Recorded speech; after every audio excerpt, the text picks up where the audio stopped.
for the tip, going up against Onyenso. The tip belongs to Onyenso Fears. It'll actually be out of bounds, and it'll belong to the team in blue. And the team wearing blue will be Team Carpenter, folks. Team wearing white, Team Rivers. Team Carpenter, they beat Team Adams yesterday, 95-84. There's a ton of athleticism on this team. They love to get it go. Team Rivers led by Spencer Rivers, the son of Doc.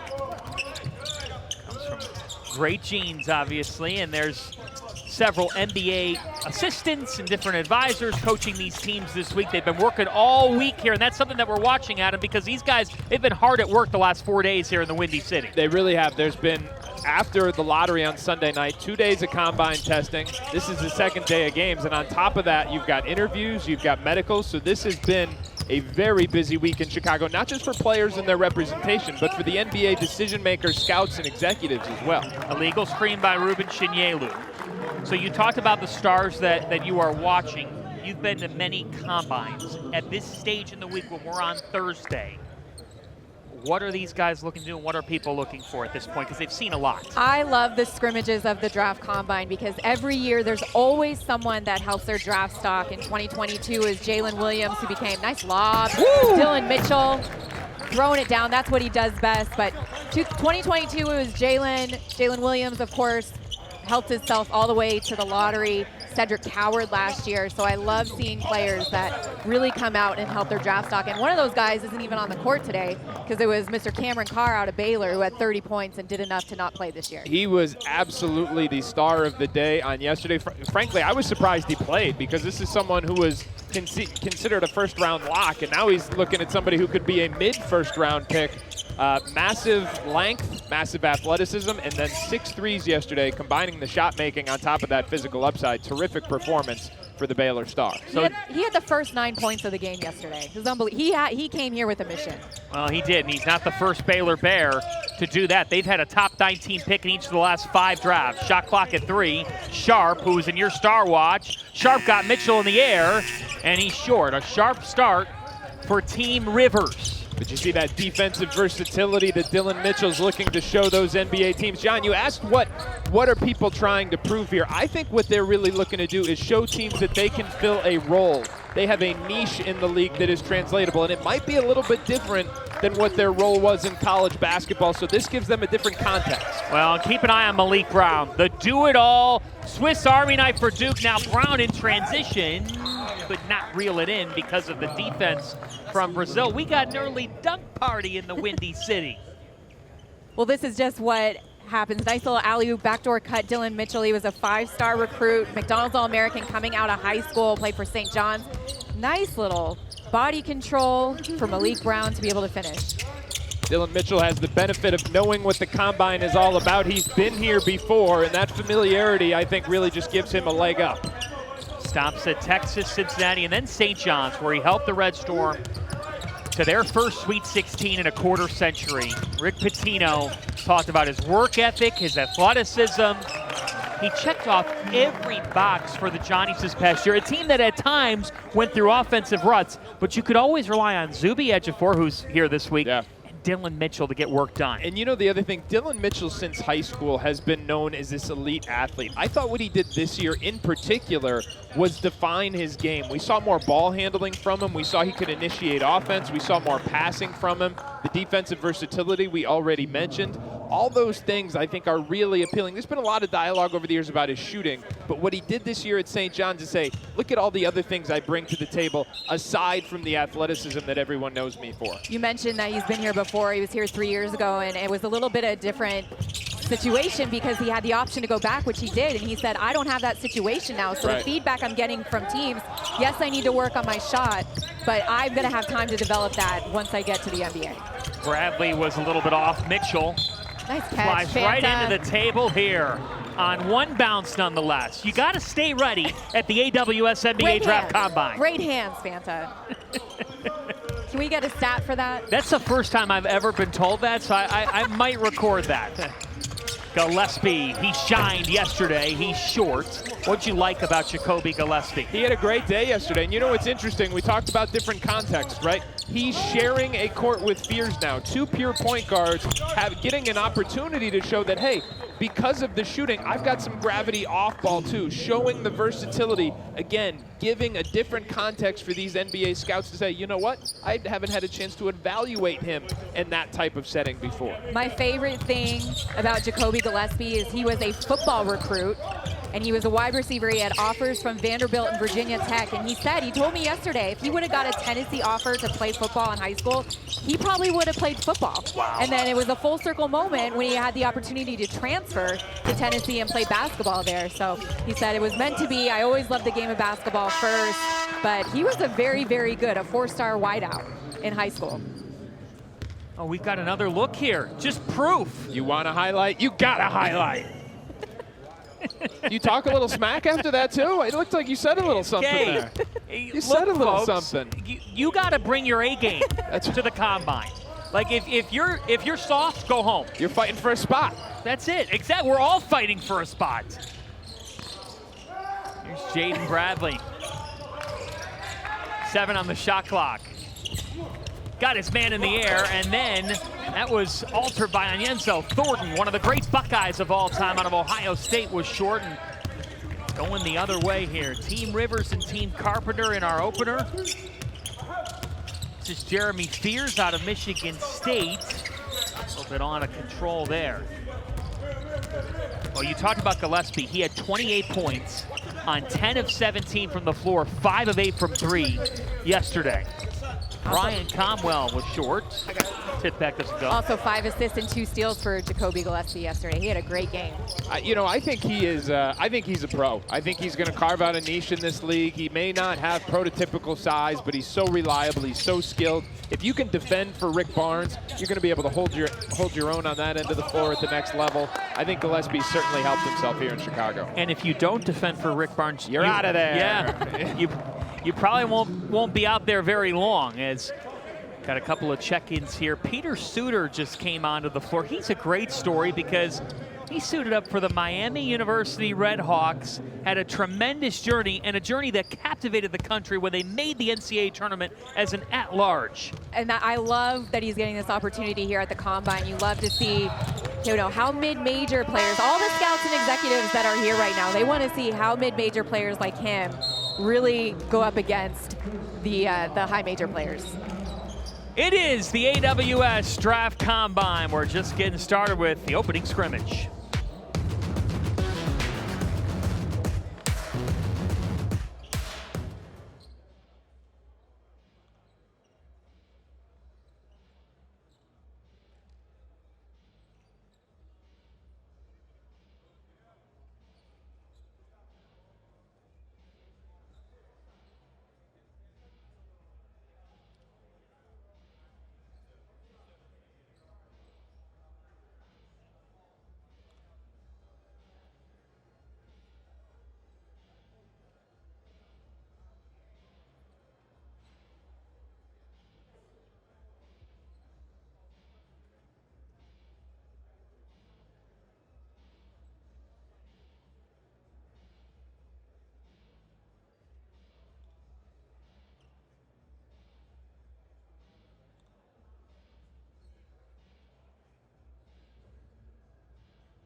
Darren Peterson is a candidate to be the #1 overall pick in the NBA draft as we take a look at some of his measurables from the week. That 9.75 wingspan as you take a look at the hand length, the hand width at 6'4.5". Peterson showing some good signs this week, and our Lauren Green, she caught up with Darren, to be here in this moment right now, how are you feeling about getting ready for this draft? Super excited. Just something I worked for my whole life, so to be here, just a blessing.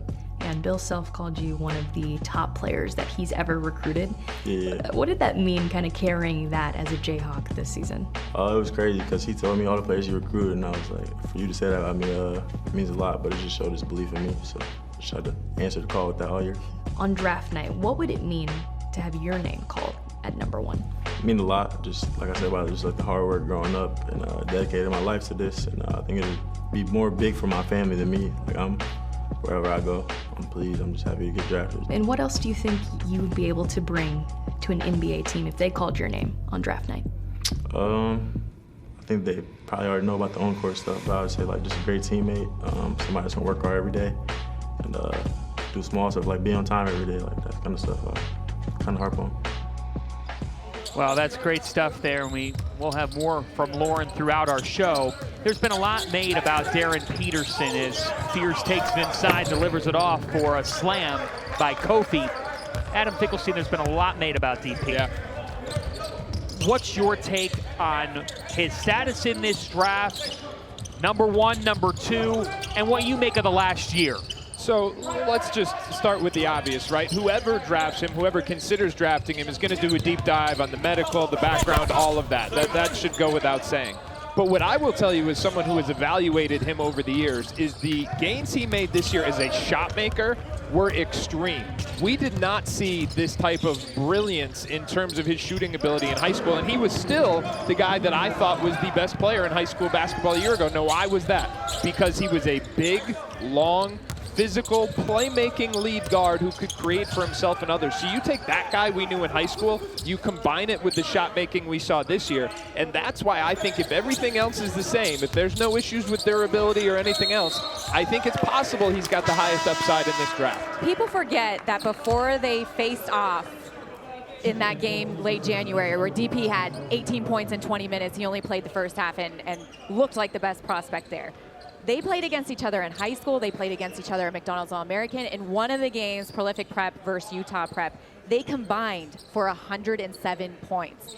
DP had 58, AJ had 49, and so when you look at that film and that body of work of what DP, when he was healthy in high school, I think you asked him, was there a point this past year that you were healthy? And he couldn't pinpoint a game. He didn't have a great, yeah. He couldn't pinpoint a specific game. He said it was early on in the season. But you look at that high school film, it's going to make it hard for the Washington Wizards to decide whether they're going to draft AJ Dubonsa or Darren Peterson. Which is crazy when you say that he wasn't at 100%. No. And he did what we saw in the sample size that we got in college basketball, which was average over 20 points per game, which makes you say, okay, if he wasn't at 100%, we're taking him at his word. Yeah. And he did that for Bill Self against some of the best teams in the country. Oh, by the way, there's a case to be made that when he did face Dubonsa, a lot of people say he was the better every player. time. Yeah, every Let's time. be clear, every time. Every time. And So- all the GMs that were there, they would have said the same thing. Yeah. I was there for the game, and I walked away after that first half, just the first half of basketball. I said, he's #1. Do you think we'll wake up on the morning of the draft and it's still very much be up in the air from the outside of what I think will it's happen? very likely that AJ is the #1 pick. I think AJ's the safer pick. I think he's a better fit with Washington's roster, although I think you just have to take best available at that high in the draft. How about that block? Wow. So Back-to-back blocks. I think Out that, but still, that was great athleticism. I think AJ is very likely to be the #1 pick, but I do not think it should be a foregone conclusion. If I'm Washington, I'm bringing in DP. Frankly, I'm bringing in Boozer. I'm bringing in Wilson. I am doing my due diligence on all 4 of those guys. I couldn't agree with you more. Heck, just for the heck of it, I'm bringing in Darius Acuff, Keaton Wagler, Kingston Fleming, just in the event that you were to trade the pick. I mean, I don't think that, but you don't know what could be offered on draft day. And that's why I love the draft so much. You're trying to take a crystal ball and predict the future, and there's no guarantee. Okay, I'll say this. There are 2 guarantees: LeBron James and Victor Wembanyama. Those are guarantees. Everybody else, you are trying to, look in the future and find out who they're going to be in the NBA. But even if I could push back on that just a little, even Victor was so unprecedented physically. I remember being in this very building talking to executives, and the commentary was, if he can stay healthy, then that. Right. So there was some uncertainty there. So you never know, to your point, KP, and that's what makes the draft, as you said, just so entertaining. Which gives us a chance to remind you that Game 6 of the Timberwolves and Spurs is tomorrow night on Prime, along with the Cavs and Pistons. That's Matt Abel hitting the corner 3. There are a lot of folks in Chapel Hill quite interested in his performance, as that'll go on the other. That's a nice and one by Jacoby Gillespie. But Matt Abel yesterday put on a show. He is scheduled to be playing for Michael Malone in his first season at the helm at North Carolina. Yep. But there's people who came out yesterday saying, well, maybe there's going to be more and more teams taking a look at him in the draft. What say you? I talked to him yesterday. He said he talks to Mike Malone every single day, whether that's through text or phone calls. He's staying in touch. He's gained 8 pounds since the end of the season, so he's really trying to get his body right. This is a player, he had 15 points yesterday. He only averaged 8.8 points in 21 minutes at NC State. And meeting teams here, like you said, he might stay in the draft. He's already met with the Pistons, Magic, Pacers, Suns, and Lakers. You know what? Abel was a top 30 high school prospect in the country coming out of high school last year, went to NC State, and had a lot of buzz coming off the summer circuit. I love that guy, by the way. I think he's a draft pick. That guy is Ryan Conwell out of Louisville. He can light it up in a hurry. Why do you like him as a draft pick? Well, you just said it. He can shoot it, and in the NBA, if you can space the floor and you can create gravity for your best players to be able to go to work, and you can simultaneously defend your position, you've got a real chance. Now, he's not going to win a foot speed contest, but he's got length, he's got upper body strength, he's got a competitive nature. I think he's someone who could stick in the league. We saw him hit that 3. He had 112 three-pointers this year, and he led the ACC in three-pointers. And it really opened up, especially when Michael Brown Jr. had his back injury and was done the back half of the set, and won for Jaden Bradley, the Big 12 Player of the Year. But Ryan Conwell, I mean, he really stepped it up. He said his favorite player is Steph Curry. And when you look at his shooting from the combine, he was 28 for 30 off the dribble and 19 for 25 in the star shooting, which is, I think, the toughest shooting drill here in the combine. You know what else that Michael Brown injury did, though? It allowed him to get some on-ball reps. And I think at his size, he measured in at 6'2" without shoes on, if I'm not mistaken. It's important to be able to have on and off ball versatility, because you're a little undersized for that 2 guard. So when Brown went out, he said, hey, look, you can put the ball in my hands and I'm just fine. You brought up Jaden Bradley. Second round buzz around him and what he can be. Tyler Nickel buries that from the corner. A couple of Vanderbilt Commodores in the house after their tremendous season. Suter, a little stop and go. Then Nickel with the defensive activity. Yeah, Dylan Mitchell on ball. Great stunt from Nickel in the corner. That's a tough drive. That's just a really good defensive closeout by Jacob Kofi out of USC. Suter could not keep it in bounds. In our second game, we'll have Team Adams and Team Weems. And in terms of some people to watch in that, guys like Terrace Reed out of UConn. Baba Miller, who put on a show yesterday. It's been a long and winding journey for Baba. You could see prospect reports on him 2-3 years ago of what people thought of the upside. We'll also see Nick Boyd, Keyshawn Hall, Tyler Tanner. But that's what's cool about this week is like Baba Miller, we've been talking about him for several years of what could be. Yeah, exactly. He had 20 points yesterday, finished off at Cincinnati. Step back 3 for Gillespie off. But Baba Miller, he could really help himself this week. Final seconds of the first quarter here. 3 on the clock. Good defensive activity again by Nickel. He's going to earn the stop. And we've got a 2-point Team Rivers lead after 1. There is Spencer, the son of Doc, happy with his defensive effort from his squad. Team Rivers, a rack attack. Kofi, bringing some caffeine to Chicago.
Welcome back to the AWS NBA Draft Combine. Kristen Peak, Adam Finkelstein, John Fanta here with you. And folks, this is such a fun week in Chicago because you see the NBA world come together, from the next wave of stars to the front offices that are here.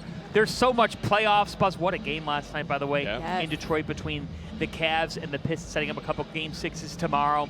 But I think what stands out the most is when you look at the draft, it's not just 4 or 5 guys at the top of this board. You can go back to last year and you look at like a Toronto Raptors who took Colin Murray-Boyles. I can think of when the Miami Heat said Jaime Jaquez. We had our T's, the guys who have been the hidden gems. That's what we're out to do this week, is find those guys who are stock risers, and it's a lot of fun. It's so much fun, and when you look at this draft collectively, that's why we're calling it so deep, is because it's not just the 4 guys at the top. And here's the draft order for the lottery here, and why so many teams were eyeing this specific group of players. But it's not just the 4 players. You got the lead guards, but then you got some big men that are really sneaking into the lottery discussion, and we're seeing that today. One of them is a riser, one of Fink's favorite risers in Perez Johnson Jr., and he's had a fantastic week. I'll just take all of the Michigan front court. I mean, I think all 3 of those guys are helping themselves. I think Adai Mara is going to be the first true center taken in this draft. I think Morris Johnson, KP, you just mentioned him.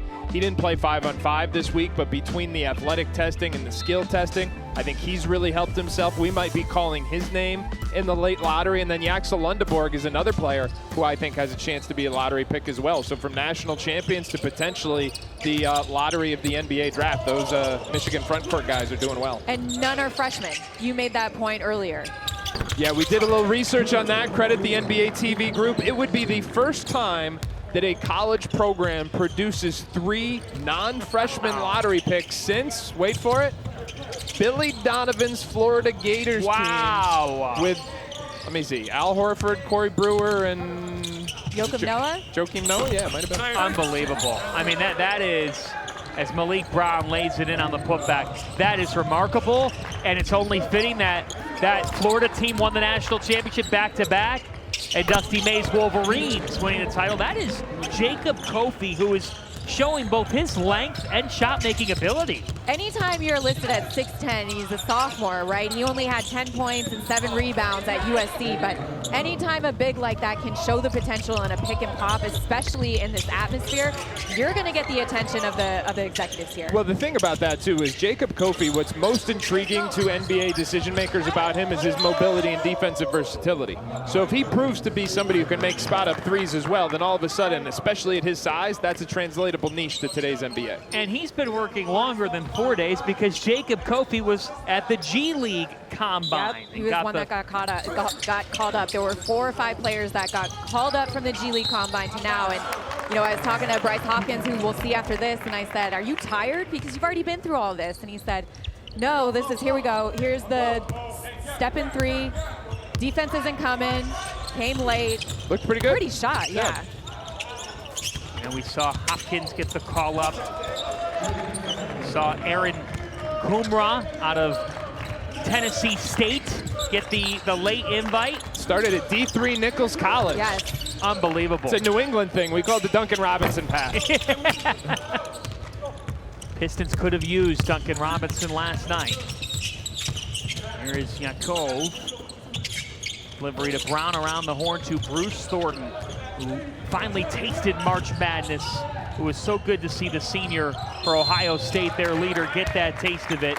He fouls Conwell on the drive, and that's going to send Ryan Conwell back to the line. When you think about electric guards in the college game the past couple years, but specifically in Pat Kelsey's system at Louisville this past year, Ryan Conwell just jumps off the screen with his quickness. Well, yeah, and he's one of these players. He went to 4 schools in 4 years. He started at South Florida, then went to Indiana State, Xavier, and finally Louisville. And, you know, every step of the way, he found ways to get better. He told me it was a journey, and he said when he met with Minnesota, New Orleans, Portland, and Boston this week, they asked him about choosing or electing to transfer all 4 years, and he said when he finally got to Louisville and under Pat Kelsey's system, that's really when his game started to flourish. Well, not only that, KP, but lots of times when you get a guy who goes to 4 schools in 4 years, what the decision makers want to know is if that is somehow reflective of a character concern. And you talk to the people who coached Ryan Conwell at previous stops, you talk to Sean Miller and his staff who had him at Xavier, they love this guy. They don't have a bad thing to say about him. And that's telling when you had a great junior year at Xavier as Gillespie couldn't hit, but the putbacks there. Dylan Mitchell does it all. The athleticism, I mean, he's so fun to watch as he plays above the rim. Effortlessly just hanging in the air there. Thornton off a screen. Bruce Thornton rings the bell. You mentioned he's the all-time leading scorer at Ohio State. He is a bucket getter. He really is. And we've got a fun opening game here between Team Rivers and Team Carpenter. Nice. Team Rivers again wearing the white, Team Carpenter in the blue. Backdoor left open, Nickel took the cookies. See, I think it's a play like that resonates. The ball's getting a little sticky, right? Everybody's kind of dribble. You find somebody who makes a good cut, slides down in the 45, and there's another good play on the other end. Good pocket pass on the pick and roll. And you're always going to see on the second day of scrimmages, these players, their nerves are a little settled, and the basketball gets a little better. Those are translatable plays. These guys going into an NBA situation, if they think they're going to take 5 dribbles, bring the ball up the floor and take 5 dribbles, that's not going to happen in NBA basketball. 45 cuts, pocket passes on pick and rolls, catch and finish, that stuff will translate. How many times do we see different players in today's NBA provide some of the most impact without the basketball in their hands? Or they'll go from one game to the next and their role will change. Ryan Conwell is putting on a show in Chicago. That's my guy. He shoots it. Adam Finkelstein is the official president of his fan club. Sign me up. We got stationery coming. Thornton is fouled. You guys brought your A game to Wintrust Arena. We all got a really good night's sleep at the Slumber Suites down the street here in the Windy City. And great to be back at Wintrust, which does such a nice job at this. The location has changed over the years, but Wintrust has been the host of this event now for several years. The teams love it. Oh, yeah. The front office personnel, the players love it because, for those who don't know, this is perhaps the best hotel setup across the country. You could walk 10 steps from here to 2 properties. It's a great setup for these guys to get their rest, to get their workouts in, and to get their health checked. Not only that, but everything is so centralized, and they do team meetings here as well. The teams come, they have a floor of rooms, and so there's no excuse to be late because everything is here. I'm sorry about that. I got held up. And 2, Very nicely done. And 2, I mean, you're right. It kind of, there's no stress about traffic. There's nothing because everything is right here centralized. And you know the other thing, too, people see the play on the court, right? That's all over social media. What you don't see is when you have all these players and all these agents, basically every agent in the game, every front office in the league, tons of college coaches, and you put them in the same place, in the same hotel for a week, just the amount of intel gathering that goes on over the course of this week. The lobby is it's pretty extreme. So we take a look at, that's the New York Knicks staff right there. They sit in the same spot every single year. Gene Cross, one of the scouts, he was here 90 minutes early to save their little corner. I love that. You just called Gene out, said he had to get there early to save the seats. I was here early. He was the only one in the gym, and he calls me. He's like, "Good luck, KP." I was like, "What are you doing here?" He said, saving the he seats, says, I'm saving the seats. Yeah. Gotta get your seats saved if you've got a superstition.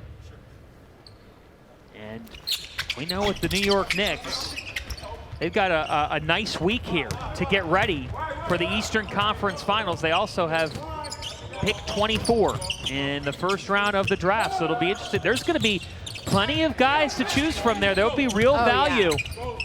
And look, they don't need that freshman one-and-done, rebuild person. They're pretty set, and there's a lot of value in the back half of the first that they'll be able to really, capitalize on. Mitchell Robinson's a free agent, so I think the just kind of conventional wisdom is that they would love to find a big man there. Here's Brian Wright, general manager for the San Antonio Spurs, sitting courtside, taking in the action. Kobe Altman, the head of the Cleveland Cavs front office. Kobe in the house, and certainly he's got a big game tomorrow night back home as the Cavaliers will take on the Pistons. You can find that on Prime. Brian Wright had the good fortune a couple years back. I remember the emotion of the Spurs. Everybody always talked about the Spurs championship, all business. Look, we know their standards and there's a serious nature to those, but the night that they found out that the ping pong ball had dropped in the proper place and they were getting Victor Wembanyama, they let their guard down a little bit, and rightly so. When I tell you, I've been to the draft lottery show several times, and that year specifically was so electric. Wemby was still playing, so he wasn't even here. That's right. So he was back in France, but when they won, there was no one with a bigger smile on their face than Brian Wright. I remember we had those playoff games on the NBA app. Our buddy Kevin Dana was calling a variety of those. So those two have done the playoff games from France. Correct, Wemby's from games. France. Yeah. Those two have done a remarkable job at their respective places. I was just thinking about this. I mean, you think about Brian and the Spurs drafting Stephon Castle, being able to get Dylan Harper, a guy like Kelton Johnson that they brought in. They even have Carter Bryant, who's kind of an afterthought on their roster itself right now, but they're bullish about his future. Look at the Cavaliers. I don't know if they're still playing if they don't go and get James Harden at the trade deadline. I mean, they traded Darius Garland, but that's because the previous regime was not working well. Now they have a chance to make the Eastern Conference Finals. That's why you make a trade at the deadline. Absolutely, and they drafted extremely well in the year that they went out and got their big and Evan Mobley and just kind of built everything around him. All right, Fanta, it's trivia time. You ready for this? Yeah. What is the common denominator between Kobe Altman and Florida Gators head coach Todd Golden? It's an Ivy League school. Yes. It is Columbia University. That's it. They are both from the Kyle Smith coaching tree. Kyle Smith, now the head coach at Stanford. That's right. And that Columbia coaching tree is big. Kyle's coaching tree is very impressive. Big. It really is impressive. As Fears comes down with a Jeremy Fears Jr. One of the best for Tom Izzo. And that's a nice find to Trayvon Brazil out of Arkansas for an alley-oop, leading us to a timeout, and Team Rivers has opened up a 10-point lead. It's the AWS Draft Combine. High Flyers, the next wave of stars in the Windy City. We're just getting started in Chicago.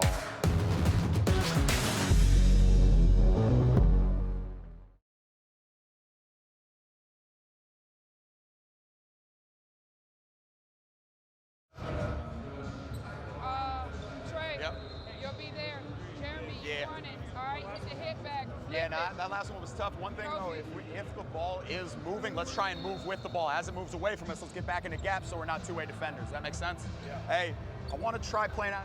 Back, roll and get out the way. Stay here, okay? I want you to set the touch screen for Kobe coming up, and we're gonna look back at Kobe here off the touch screen out of the same alignment, okay? So Kofi is setting it. Ugo, you roll after you hit Jeremy on the flip action here. So Jeremy's gonna get it back, come off, but Kofi's going to set the touch screen for Kobe coming up, and you got that. If not, keep your spacing. You guys can go in the uphill DHO. On the rim, but then treat this like flow. If you don't have anything, you're gonna look Matt to E, and then we're into flow, okay? If we like it, let's play out of shallow, okay? Here we go. Hey, energy on energy on me, 1, 2, 3. Energy.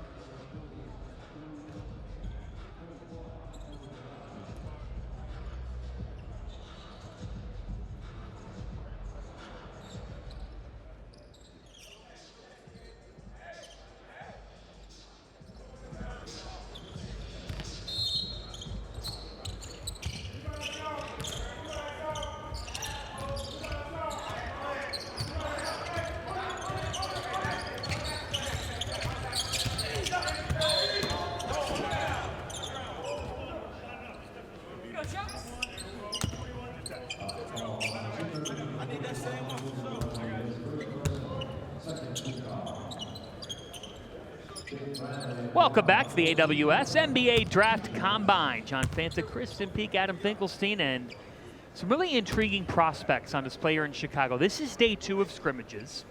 Yesterday, we saw a guy like Cameron Carr say, oh, you've got me mocked around 19 or 20.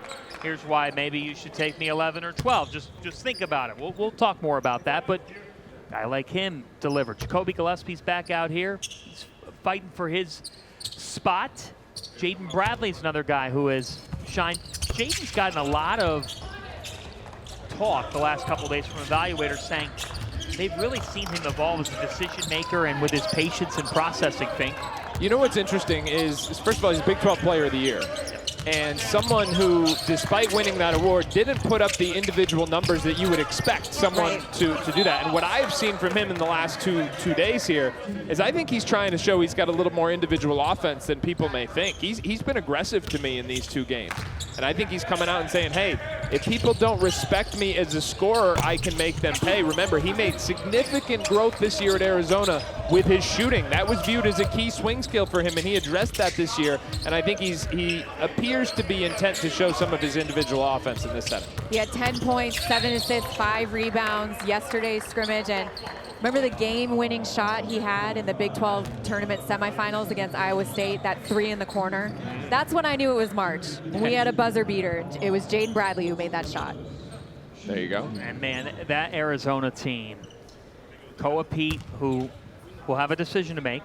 You know, certainly could make a lot of money going back to Arizona and can make his fair chunk in the NBA. He's really a perfect embodiment of the current age of basketball and the change with revenue sharing and NIL. Yes. And he came here this week. There were different reviews, different commentary, but it's a good problem to have. It also is a loaded problem that a lot of these guys have of what do I do? What route do I turn to? There is a lot of pressure on these players this week, and sometimes it gets the best of you. I still think Koa will end up staying in the draft. It's going to have a lot of conversations with his family, with his agent, with the Arizona staff. And then, you got Braden Burries, who is getting top 10 pick buzz. And what they did, Jaden Bradley and Braden Burries in the backcourt. I remember Braden Burries' dad told me, nice pass. By Suter. Get it off. But Braden Burries' dad told me, he said, we wanted Braden to play with a ball-heavy guard like Jaden so he could get better day in and day out at practice.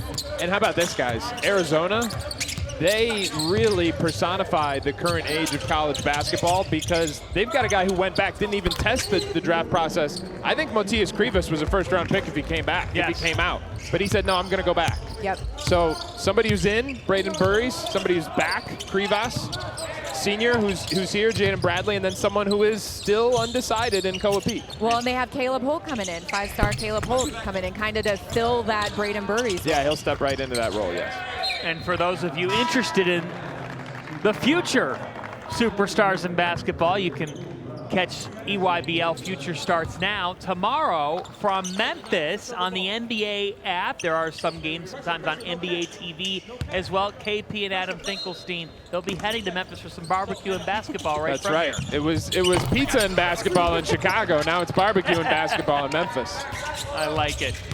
Here's Fears. He's got speed. Gillespie, a delivery to Onyenso. Ugana Onyenso, what do you make of the big man? I think he made great strides this year at Virginia. Ryan Odom did something that no one thought was possible. He got him to make threes. And when you've got his dimensions, his shot blocking prowess, his archetype, and then you add someone who on top of that can make a standstill three, that's the epitome of a modern day big man. When you can space the floor in different ways, you can be a lob threat, you can step out and make a shot, you can block shots and maybe even slide your feet a little bit laterally. That is kind of the be all end all of what teams would love to have in a center. He had the third best standing reach. The best belonged to Adai Morrow. He's tall, John. Yes, yeah. He is. No shock there. Sixth in wingspan was Onyenso. What did he measure at? Get that here in a moment. Go through our. I put you Well, at numbers. well, you did. Well, you're looking at it. He was second in the country in block shots. He averaged 2.9 per game. Played 2 years at Kentucky, 1 year at Kansas State, and then his senior year at Virginia. Originally from Nigeria, he played at the FIBA World Cup qualifiers in 2023 and also played for NBA Academy Africa before coming over to Putnam Science Academy in Connecticut. 6'10" and 3/4 without shoes for Onyenso. And a 7'5" wingspan. Yeah, that'll play. Also one of the best shuttle run times.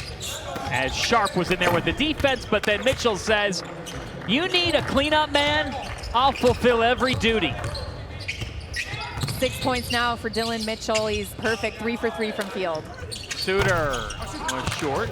Congrats to Dylan Mitchell, by the way. He and his bride are expecting a baby girl. They've already got a name out, Navy.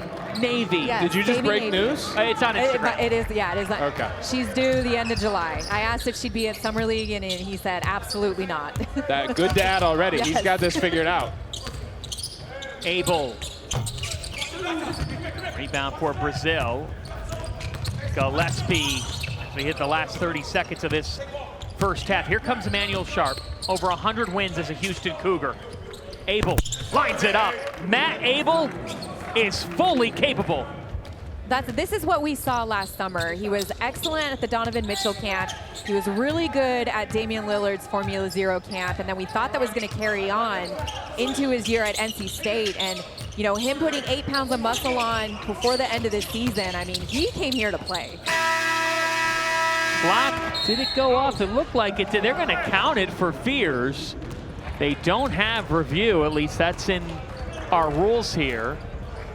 And now they're going to talk it over. It looked like the clock had expired before that. We'll see. They may not have review, but we do. That's still in his hands. And now they're waving it off. They didn't even need to take a look at it to recircle and say that basket is waved off. And we have an 11-point Team Rivers lead here at halftime. Jeremy Fears Jr. doing a lot of different things. Matt Abel, who may be going to North Carolina. A lot of people talking about what he will do. One thing about Matt Abel is he's going to make his way over here is his high school teammate, Kevin Thomas, just committed to North Carolina yesterday. Yes, he did. So that is obviously a big piece of news in terms of the hopes of being able to make sure that Matt is a North Carolina Tar Heel. From NC State to UNC, and now the NBA Draft Combine. He is Matt Abel, just showing he's fully capable from beyond the arc. Matt, Kristen Peak, Adam Finkelstein, I'm John Fanta. Thanks for spending a few minutes with us. When you think about this week, a whirlwind, I'm sure, with everything that you're doing. What's been the most rewarding part of this? I really think just being able to show the different parts of my game, that's a really big thing. You know, I didn't get to do everything I wanted to do during the season, and I feel like now it's a great opportunity playing against the best of the best. So I've just really, enjoyed being able to show what I can do.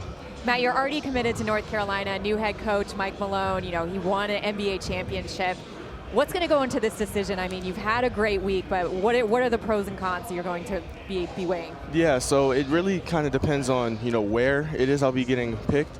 I'm pretty young for the most part, so I feel like, I'm going to develop no matter what. But it's really a matter of, do I want to do it in college or in the NBA, and what position I'll be in, what team, that type of thing. So that's kind of the stuff I'm weighing. I have two great options either way, and I'm just excited to, figure it out. And Matt, in this era of college basketball where you've got the allure of NIL, people don't have to run to the draft to try and provide for their families anymore. How significant is that in not just your, but a lot of your peers' decision-making process? Yeah, it definitely changes the way, the game is. If you kind of like look at, guys who decided to stay, there's a lot of guys that were, first-round projected and they decided to return to college trying to win a national championship. So it definitely plays a part in a lot of things. But, for me, I'm more focused on the situation and overall what will help me develop the best. All right, leave us with this. What is your message right now to Chapel Hill? You better hope I get there. I'm going to take it for you. Hey, if I come back, expect a lot of winning. I want to win. I'm a winner. And, that's what I want to do. And my high school teammate, Kevin's there now, too. So it's even better. There we go. Kevin Thomas off to UNC. Matt Abel is too. Matt, thank you for the time. I appreciate it. Thank you, guys. There he is, Matt Abel, telling Chapel Hill, get ready for winning if I am a Tar Heel. And North Carolina fans love to hear that. Absolutely. I mean, it's the big if, right? Nothing is set in stone until that deadline is done. He's going to wait to get feedback from these teams that are here watching. I mean, you've got so many front office executives, decision makers here that are making these decisions, and especially in this draft. The second round is going to thin out, so they might be able to say to Matt, hey, we're going to give you guaranteed money. Exactly right. There's a bunch of teams. We'll talk a lot about, like, hey, does it make sense to stay or go first round money versus NIL money? There's a lot of teams with picks in the second round that when they meet with these guys are trying to convince them to stay in the draft because they want the best asset they can possibly get in the second round. And to your point, that's part of the early contract negotiations as well. And that is where this draft will really get interesting because, look, we're watching these guys in different scrimmages right now. Ryan Conwell put on a show, Jacoby Gillespie show his ability, Emmanuel Sharp, where will he land on draft night? But I think that's what's, I don't want to say being undersold, but we all know when people turn on the TV on draft day, everyone's going to be talking about Debanza, Peterson, Boozer, Wilson. Who's going to go 1 or 2? Who's going to go 3 or 4? How about the depth of this class? What do you make of it? Well, I think that a lot of people are underrating the depth right now because of the amount of people that went back to college. Just to put in perspective, on our CBS Sports Big Board, we had a projected lottery pick go back. Yeah, Braylon Mullins? No, Thomas Hawk. Oh, Thomas Hawk. We had 3 more projected first-round picks go back, including Braylon Mullins, and a total of 18 guys who were ranked in the top 60, so meaning projected to be drafted. 18 of the top 60. That's almost a third. Now, that is such volume that I think people are saying it's not as deep anymore. But recent history alone tells us that there are sleepers hiding in plain sight. Guys like Jalen Wells, guys like Cam Spencer. I don't mean to make this a Memphis Grizzlies infomercial, but like there is value to be found in that second round. Yeah, there AJ really Mitchell is. For sure, KP, Yeah. 100%. And there's even value to, a guy that might get mocked in the second round but then gets picked in the first round on draft night. I remember when the Cavaliers took Jalen Tyson. Yeah. And people were like, whoa, okay, interesting select. Kobe Altman's 4 Yeah, I feet was from going to us. say, shout out Kobe. Yeah. He nailed it. Yeah, absolutely. Well, because here's the thing, and this is what I try and tell people, as someone who does these mocks for a national media outlet, they have more information than we do. You know what I mean? I don't know what that medical says. I don't know what that psychological profile says. Yes, we've been watching them for 5 years in some cases. But the level of depth and nuance that they are able to get to with the NBA evaluation process gets so granular that, and yet still, there are surprises each and every year. Noam Yakov with the find of Ruben Chinyelu for the alley-oop. Chinyelu's second catch and slam of the day. Backdoor was open for Mitchell, out of bounds, going to be called on Abel. Noam Yakov is interesting, folks. 6'1" Israeli-Danish point guard. Was a standout performer in Europe for Filu Ostende, averaged 18 and 6 assists per game. He is planning, he's committed to the University of Utah. So something to keep an eye on as Mitchell climbs the ladder again. That's Dylan Mitchell. Has he hit a shot? I think all his points have been dunks. He's got 8 points, and we've already seen 3 highlights. You know what he's doing, too? The dunks are a byproduct of his cutting ability. Yes, they are. You know who else did a little bit of everything for John Shire? Malik Brown, yes. The last couple of years. You know, you talk about Cameron Boozer leading in points, rebounds, and assists for that talented Blue Devil team, but it was Malik Brown who led steals. We haven't talked about Cam Boozer today. I thought he had the best answer of yesterday's media availability. Someone said to him, Cam, with all of your versatile tools, what is it that you think is the most translatable asset you have? And he said, without hesitating, my mind. And I just wanted to start applauding. I was like, good answer, my man. Cam Boozer has won everywhere he's been. Yeah. Look, we know that Duke's season ended short of what they wanted to be and short of what everyone thought it was going to be. Even Dan Hurley with his reaction when Braylon Mullins hit that bringer of rain 3 from another stratosphere off the turnover. But with Cam had like a, what was that, a facial fracture? I mean, I don't know what the technical term was, but it was very evident. I wonder, Boozer had 27 in that game against UConn and had another 20-plus against St. John's. You do wonder if Duke makes to the Final Four and he puts on 2 more shows, if we're talking even differently about him right now. Whoa, another rack attack. Dylan Mitchell is showing everybody that there's a spot for him, folks, at the next level. John, I have been saying, to your point, all year long that I think Cameron Boozer should be in the discussion to be the #1 pick. Having said that, I think he will probably end up in Memphis. And if I am the Grizzlies, I am rejoicing about getting Cameron Boozer at 3. You could argue there's, look, you want to be #1, but to have the 3rd pick, Jacoby Gillespie, dicing it up from downtown all throughout this week, guys. Yeah, he's been great. He's been great. And not, not being on ball as much as he's used to. Look at that and play. Adjusting really well. Got to the hardwood, did what Rick Barnes wants him to do, and then a slam on the other end for Brazil. That all started with Gillespie getting to the deck. You know what else I noticed here? There's a lot of different guys on the floor right now who are used to playing with the ball in their hands. But the player that everyone seems to acknowledge is the point guard is Fears. That team gets the ball, and they immediately look for the Michigan State floor general, and everyone acknowledges, hey, you're the point guard no matter where you are. That was a stuff. Nasty block by Onyenso, the Virginia product. Spent time playing for John Calipari as well. Brazil. It'll go back to Team Carpenter. Well, you see it all throughout the NBA playoffs. There are certain guys who come in to games off the bench and just add an edge, a slice of toughness, as you will, a burst. Dennis Schroeder's doing it right now for Cleveland. When he comes in the game, it's like he makes some sort of an impact. San Antonio's got those types of role guys. The Thunder are loaded up with them. But we're watching Dylan Mitchell provide energy play after energy play. Yeah, absolutely. And that's just this is kind of reminiscent of what we saw of him as a 5-star prospect in high school. And when he played at Mount Verde Academy, the storied program there, the same team. They didn't play together, but the same team that Cooper Flagg played on. But his confidence is way up in this combine than it was a couple years ago.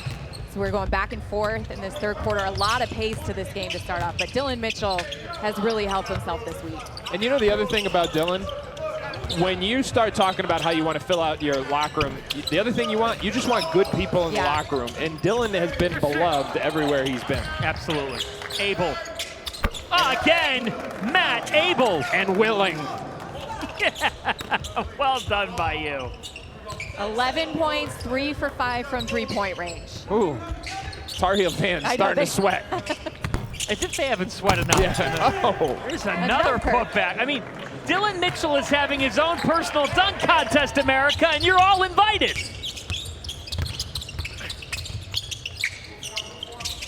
Look at Abel here. I thought it was interesting. He said, I wasn't able to do everything I can do at NC State. Yeah, I caught that. I decided to leave that one alone. He was honest.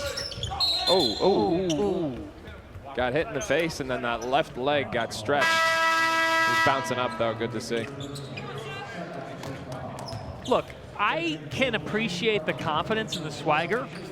Here's the thing, though. He's gone out onto the floor and shown it. You know, some guys, they'll say something, and then it's like, all right, well, here's your opportunity this week. The pass is the pass, but this guy's been a machine. And you know the other thing, John, like, Will Wade was looking for answers on that team all year long. So it's not like there was, you know, hey, this is Darian Williams' show and everybody's got to wait their turn. I think they were trying to figure it out and, you know, just didn't. I think he's another guy that didn't necessarily emerge the way that they hoped. You mean you think that if Abel goes to or stays at North Carolina as a shot clock violation, it sounded that North Carolina, NC State will have a little bit of extra juice next year? That might be a rowdy crowd. Might be a rowdy crowd. And we talk a lot about fit. I mean, Cameron Carr, who, you know, is one of the biggest risers of this week, he started off his years at Tennessee, and it wasn't until this year at Baylor and playing with Scott Drew, nice cut, right to the basket, getting down a hill for Fears. But it wasn't until he got to Baylor that he really started to figure out. So sometimes you just need that switch up and that fit to really assert yourself as a prospect. Here's Trevin Brazil, look out. Brazil takes flight. To be his size, to have his level of athleticism, to be the lob threat he is, and to be able to make an open shot, that's an intriguing prospect. It sure is. And we've got a full buffet of intriguing prospects. It's a slam party.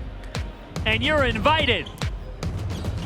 Mitchell, a high flyer in Chi-Town.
Cameron Boozer, the ultimate winner. And he's a winner at the draft combine this week. The physique, the testing, it comps to somebody like Bam Adebayo. That standing reach at 9 feet. Boozer, he can do it all. Even talk to our Lauren Green. Naismith Player of the Year, ACC Player of the Year. How do you take all of that and get ready for the NBA? I think playing at Duke and really prepare for the NBA is part of why I went there. The competition, you play on a nightly basis, so I think I learned a lot, and I feel like I'm very well prepared. And who are some players that you watched growing up, maybe besides your dad?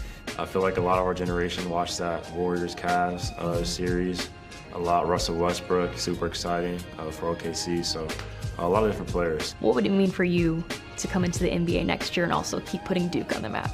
I mean, it means a lot, you know, not just next year, but throughout my whole career. Duke's had some of the best players in the league right now. I mean, you just look at what Tatum and Kyrie have done in the league and what Paul's going to do, what Cooper and Connor are going to do. I mean, the list goes on and on, so. Well, Cam, as the moment gets closer, how are you feeling about draft night approaching? I'm excited, you know. It's not really up to me where I go, but wherever it is, it's going to be a great situation. We make the most out of it. I'm just going to enjoy every step of the process. Well, that process has led to hardware. It's led to incredible moments. And while he and Duke just came short of a Final Four this past season, Cameron Boozer was absolutely fantastic. I loved what Nathan Grubel does a terrific job for No Ceilings. He said earlier this week, he said, look, he tested incredibly well at the power forward position relative to others at his position, had the most dominant individual college basketball season this century, and the most accomplished domestic player, if you look at in terms of titles at every level this century. You've talked about him being talked about as the #1 pick. Many boards don't have that. But what are we watching right now with Cam? Well, let's go back a year ago. What we were having from a historic perspective is the most successful high school basketball in modern history. 4 Florida State championships, 3 USA basketball gold medals, 3 Nike EYB championships, and then he capped it with a national championship his senior season. I can summarize that by saying he won every single championship he played in. And then this year at Duke, he was the best player in college basketball. So at some point, all these conversations are about upside, right? He's been going against A.J. DeBonsa and Darren Peterson forever, and Boozer's team always wins. Not only him, but also Cooper Flagg at 15U. So at some point, I think someone just has to contemplate, ask the question like, hey, at what point are we going to stop worrying about the future and say, this is the guy who wins right now? And you mentioned those 3 gold medals. He was the MVP at the FIBA World Cup. Oh, he's the guy. U17 in Istanbul. I was there. He was completely dominant, and that was playing alongside A.J. DeBonsa and Tyron Stokes, Caleb Holt, and Jordan Smith Jr. So he is a winner. He is a connector. You talk about his comp being Kevin Love. Kevin Love has had a very long career in the NBA, and he just finds a way to win at every level. ACC Freshman of the Year, ACC Player of the Year, National Player of the Year. I mean, it's just unbelievable. And it's crazy to me, Fink and fans said, like, in any other draft, he would be the bona fide #1 pick in the draft. So it's crazy to me that we are talking about him at #3. I have a take, and I'm curious to Is get it a your hot thoughts. take? Well, I don't think it. You can judge.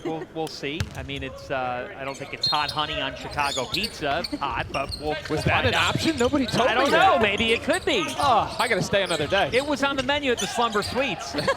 But I'll tell you what. I think a little bit of the discourse nationally, I don't want to say fatigue, but the amount that Cooper Flagg got, then for a second straight year of someone like that. Yeah. Maybe the general public's like, all right, we get it. Another #1 player from Duke. Do you subscribe at all of that of like, you came off Flagg, he was unbelievable, we all talked about him. I just felt like Boozer, we all knew how great he was. The nation did, but I feel like it was undersold a little bit. Well, he was also eclipsed of what the other freshmen in the class were doing That's with a great point. A.J. DeBonsa and what he did at BYU, Darren Peterson, the conversations around him. And people forget that there was 1 week in January, no, 1 day, I'm sorry, 1 day in January 24th. A.J. DeBonsa, freshman, 43 points against Utah. Keaton Wagler, freshman, 46 points at Purdue, which is very hard to do. Freshman. Kingston Flemings, 42 points at Texas Tech, all in the same day.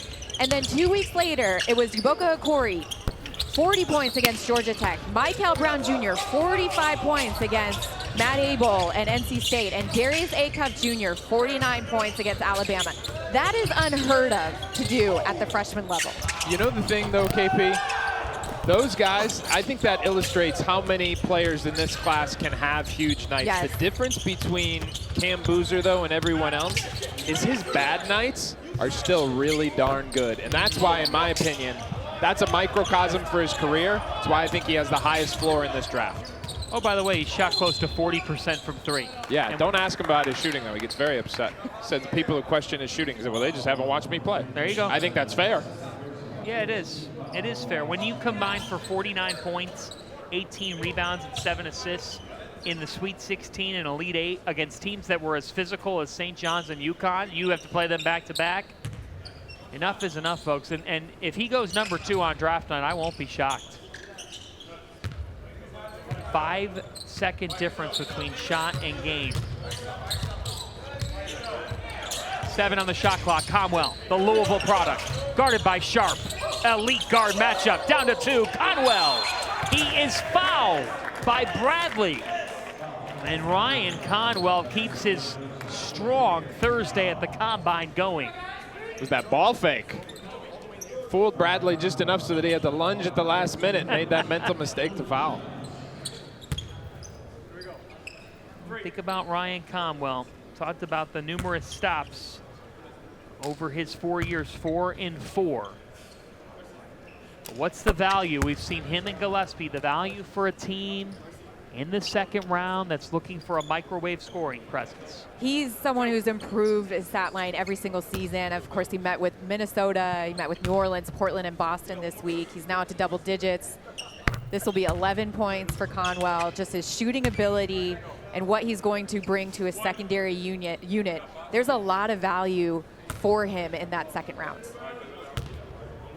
A lot of value over the years in the second round of the NBA draft. Of course, Nikola Jokic. I was just going to say, a Taco Bell commercial are well documented, but it goes beyond him. Final seconds here. That is Suter. He's off. But you also could play different sports, too. Look, you could hit the ice if you'd like to, Kristen Peak. Absolutely. Somebody did. Here's Cameron Boozer and his older brother Carmani playing, what is that, hockey? He can do it all. He played hockey, he played baseball, he played soccer. Somebody asked to rate his skating. He said I was at 8 or 9 on the skates. That is big time. Cameron Boozer, a star on the hardwood and the ice.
Welcome back to the AWS NBA Draft Combine, and we come back with a bit of some news because Mark Spears, who does a fantastic job, senior NBA writer with ESPN, is reporting that the Jazz have already reached out to the Wizards to take their temperatures on a potential trade up on draft night. It's a report.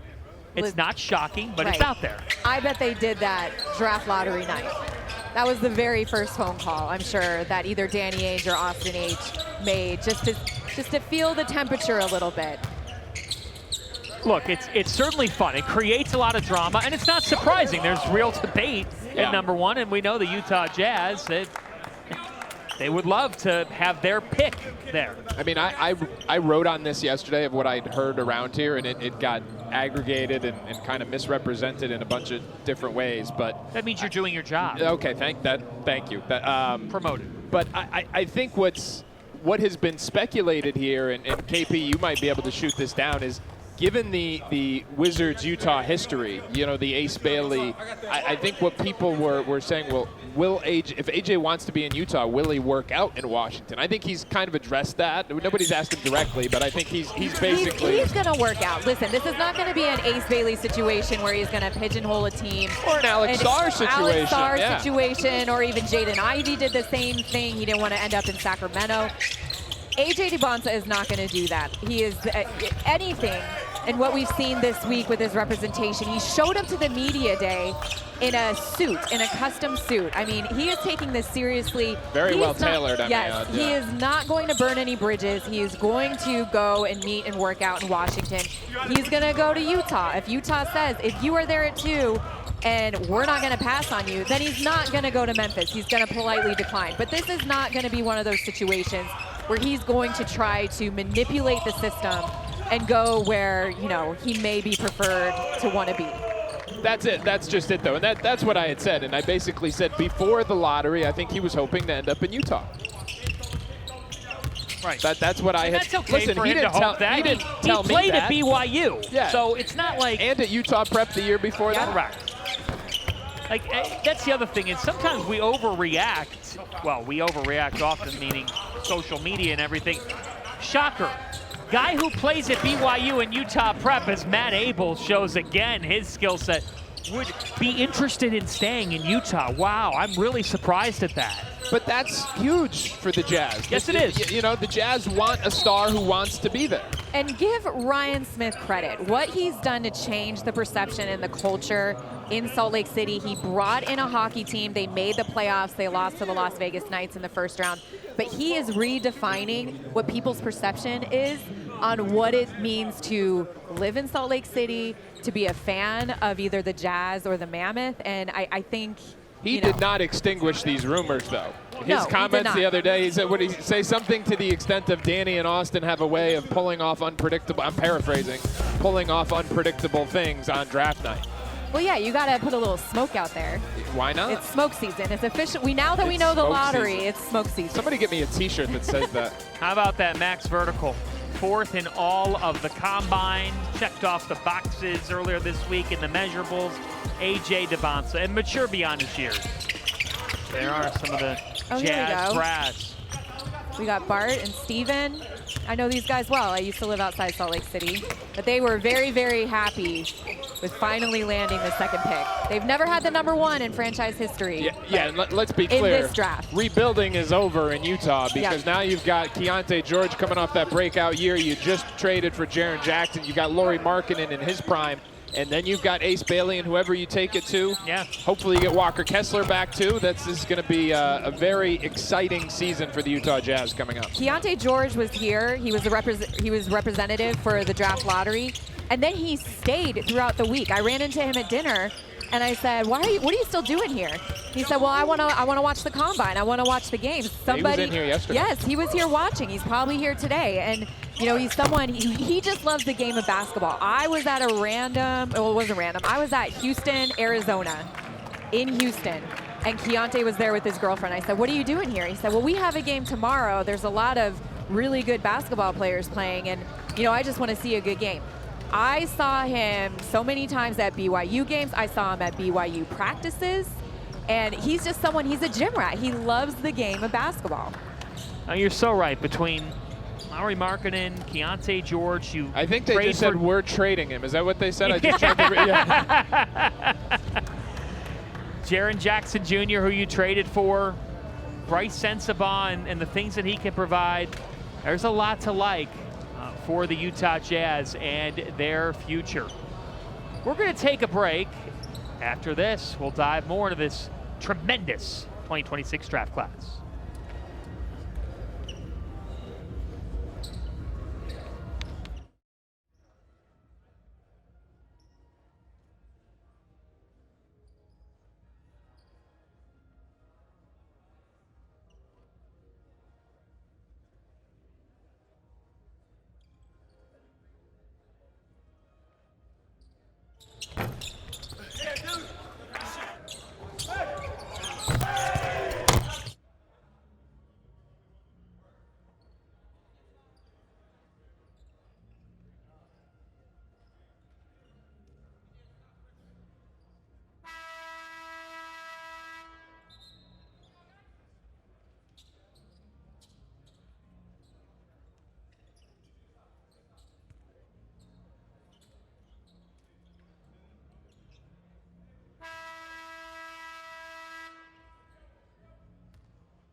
98-66 to score. Team Rivers, Spencer Rivers, son of Doc, his team up on Kenny Carpenter's squad here at the NBA Draft Combine.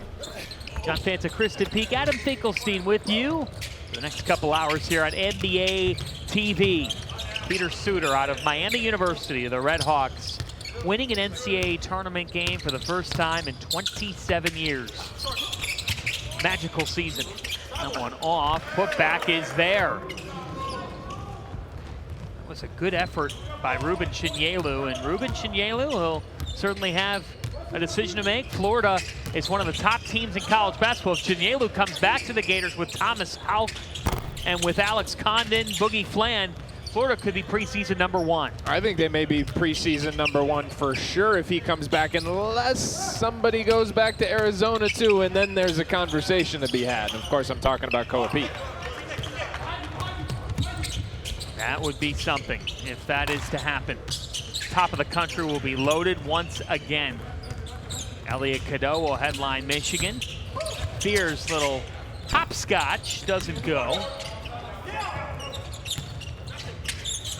Back down, double team, and a foul. That'll send Ugonna Onyenso to the line.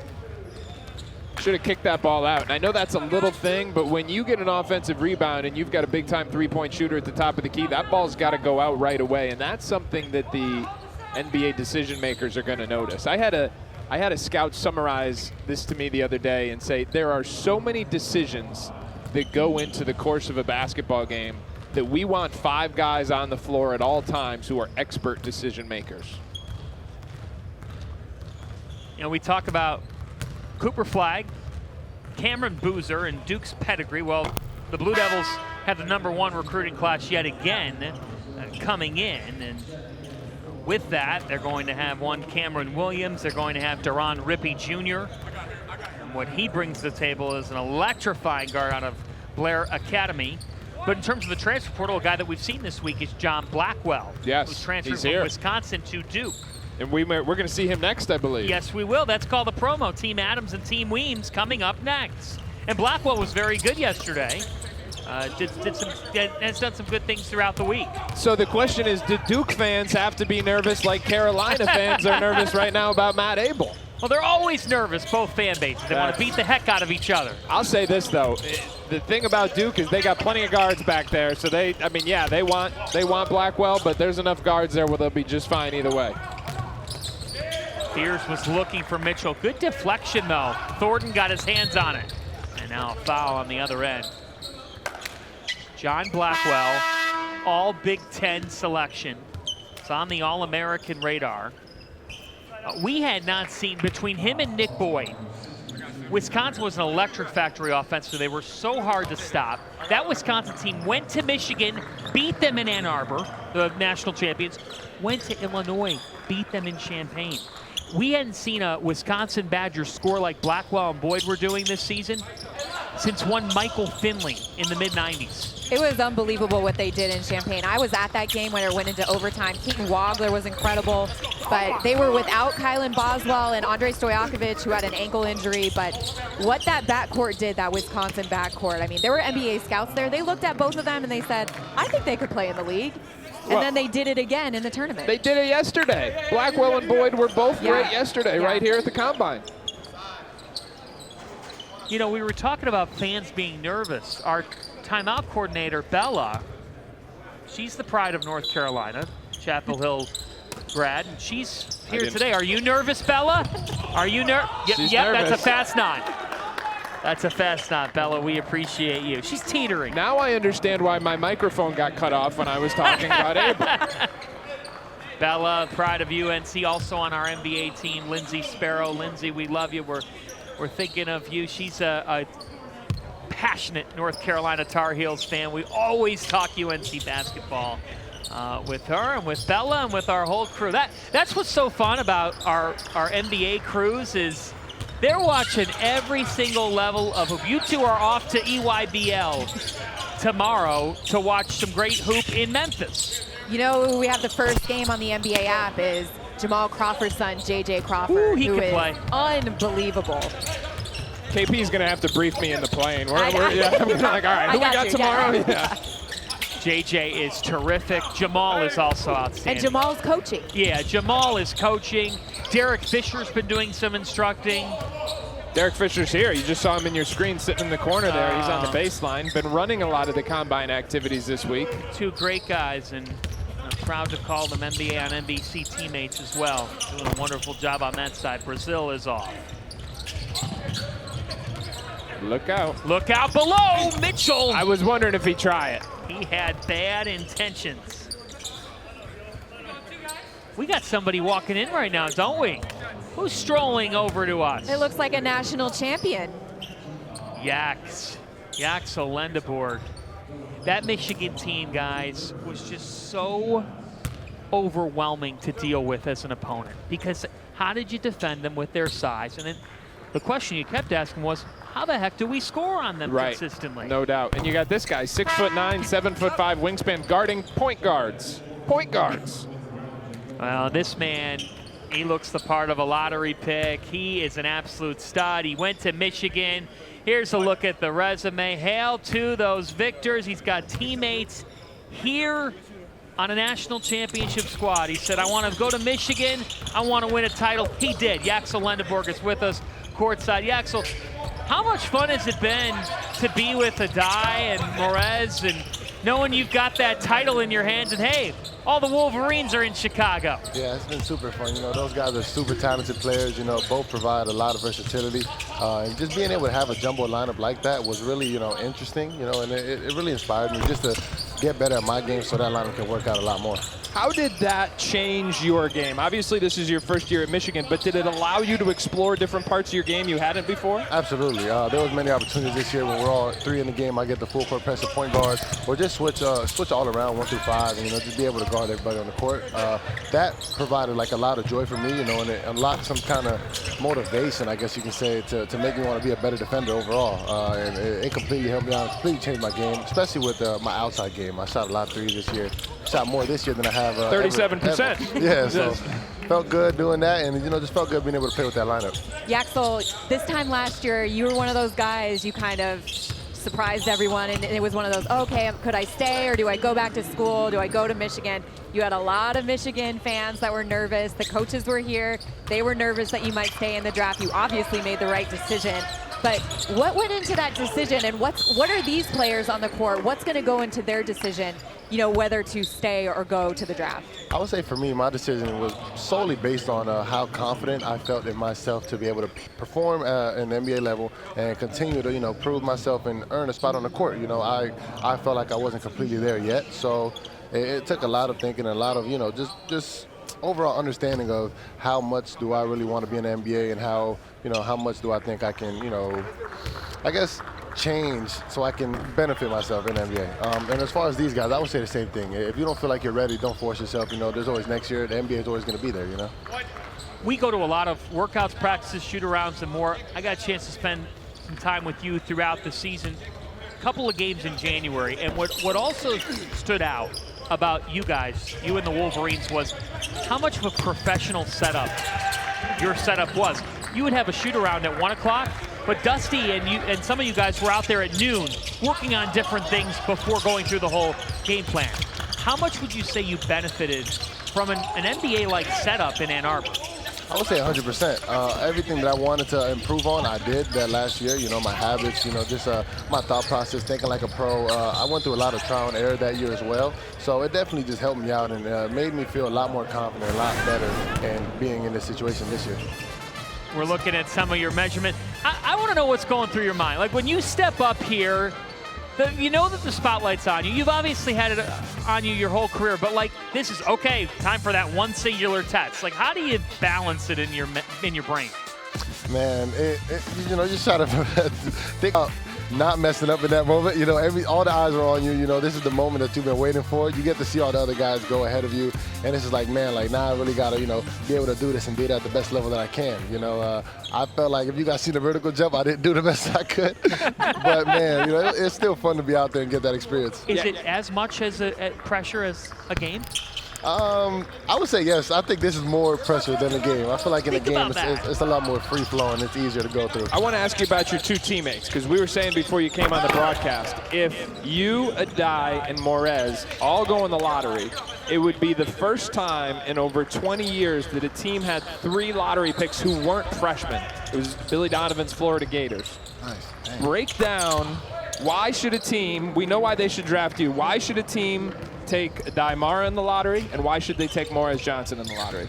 Adai Mara, man, he's a very, very skilled big man. You know, he can pass. I feel like that's one of his best attributes, besides the block. You know, so I mean, he's so good at, you know, just manipulating defenses. You know, he's a great rim protector, and his three-point shot is going to come along very, very nicely. I mean, he's a very smart kid, very unselfish guy, and I'm sure that he's, you know, he'll be able to fit in any NBA system, you know, as long as he continues to work. And Morez Johnson, he's just a freak of nature, you know. If you guys seen the measurements, he's very athletic, very mobile. Another guy is unselfish. I know I used to joke around about him not passing the ball much last year, but I know he's a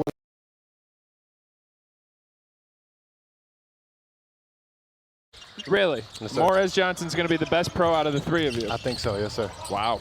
All right, when you look at this time, you're getting this out of the way, and you look ahead to the NBA draft. What do you anticipate your emotions to be like on draft day? Oh, my gosh. Before they even finish saying my name, I think I'm going to be already full of tears, completely crying. You know, I'm going to try to get around the table, hugging everybody before I lose my mind. But, man, I don't think I'll be able to speak once that moment happens.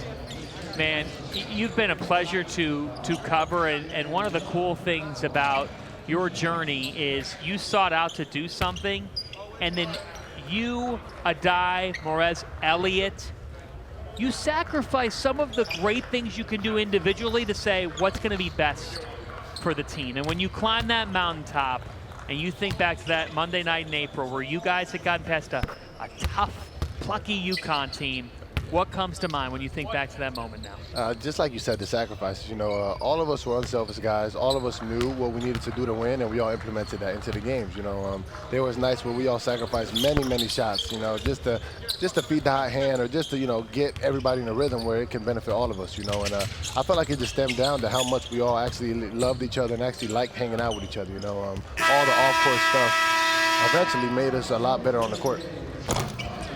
Yeah, Axel, your humility really set the tone for that, too. I was told by somebody around the program, yeah, you just did it with Morez. You were like, he's going to be the best pro. You did that all year long. You're like, we don't have a best player. And everybody's watching that. We're like, yeah, you do. You're the best player. But you really set the tone with that unselfishness. Was that something that just came naturally to you? Yeah, absolutely. That's pretty much how I was raised. I was always raised to, you know, put others in front of me, you know, and I'm going to find joy in anything that we do as long as we win, you know, and whether that's me having 4 points or 25, you know, I would be fine doing that. And this group made it very, very easy because nobody here has secret agendas. Everybody wanted the same thing.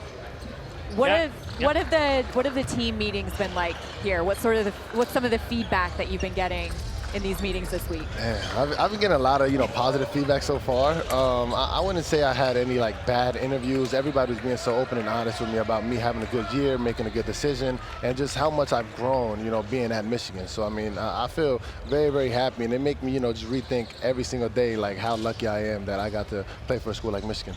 Let's have some fun with you here and go rapid fire to close. Your favorite meal? Oh, I would say like Wagyu steak.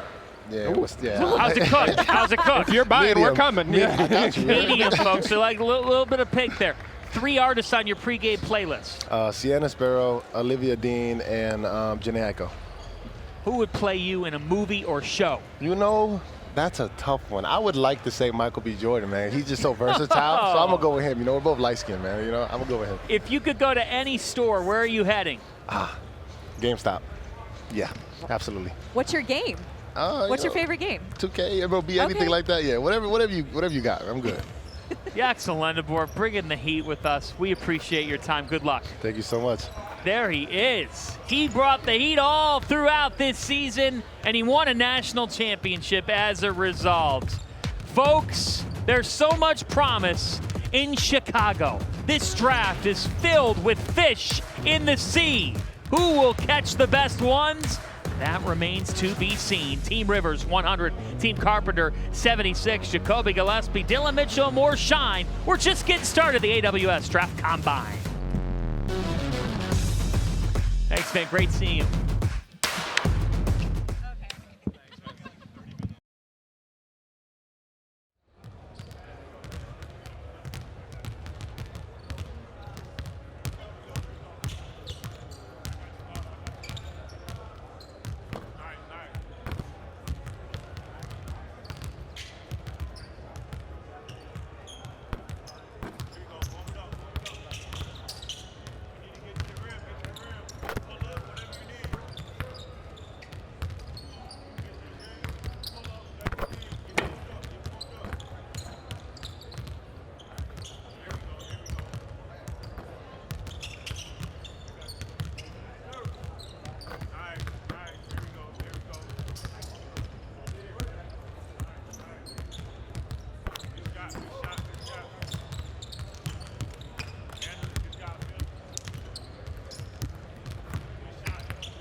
Go Cubs Go has been ringing throughout Wrigley Field because the Chicago Cubs are 27-16. They've been dominant at home. They had a 14-game winning streak there. They're 2.5 up in the National League Central, and we're not far from Wrigleyville. We are at Wintrust Arena for the AWS NBA Draft Combine, where Darius Acuff Jr. has been putting on a show this week. A look at his measurables, one of the love most about Darius. That this guy is an offensive engine from day one. He's a shot maker, he's a playmaker, he makes those around him better, and he takes care of the basketball. One more thing to add, this guy's balance is off the charts. That balance and that electric vibe that he gives off on display for the Arkansas Razorbacks, who made it to the Sweet 16, and Kristen Peak is now joined by not only Darius Acuff, but Malik Thomas supporting Billy Richmond.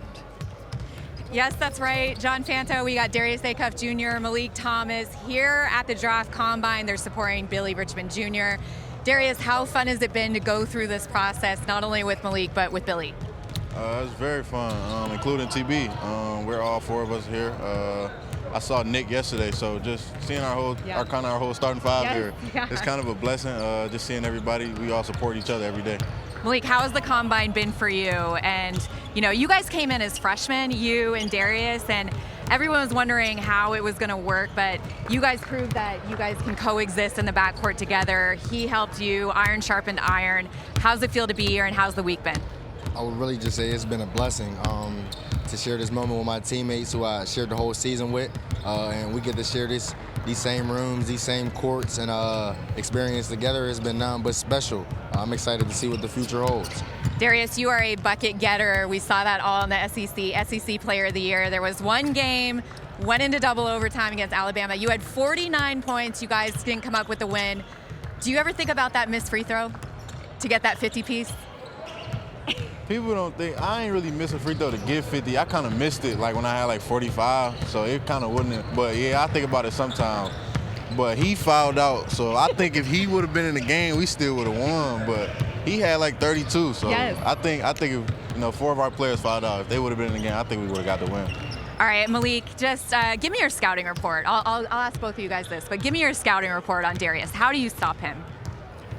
I would say unless you Malik, you can't. Darius, what makes him such a dynamic shooter? He knows. I always say he knows where to be on the court.